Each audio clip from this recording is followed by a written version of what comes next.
I'm out here at the Provo River just before it jumps into Utah Lake. And what I have set up here is an L7 spring fishing trap. I have my main, basically spring. You need it to be live. This is a little thin. I probably should have gone thicker, but what I'm going for in here is white bass. They're small. I don't need anything too big.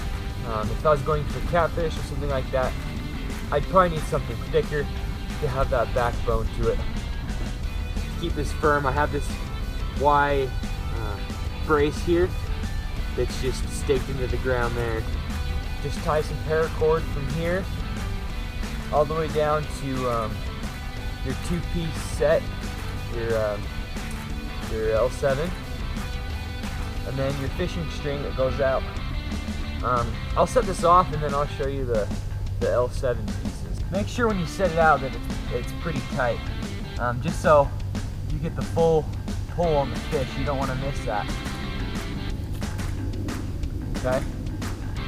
Just like that. I'll do it again. Just basically do that, and then pull that line really good. So and you'll have a fish on there and come back for dinner. Here's my spring, and then I got my paracord, which is tied down to this. It looks a little messy. I just wanted to keep extra paracord. So I've made a notch inside here. You can see that, where I've tied it. And then right below that is my fishing line. And then right here I've done a whistle cut, as we've learned in class with Jake. And make sure that's pretty deep. And then right here, that's so it can actually set in the trap. So just do an angled cut right there. I probably should have gone thinner. On the other side, I've got my stake here. And you just let it sit in there. So it sets. And it's very sensitive. And all you have to do is pull on that cord and out it goes. Really, really easy. I'll pull it out so you can see. So I've cut that back too so that can sit in there. And then done a whistle cut. And then just pointed end. Here's a little better view of it.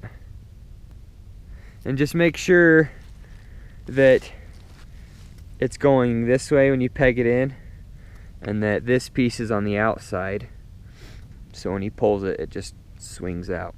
One other thing with the trap is you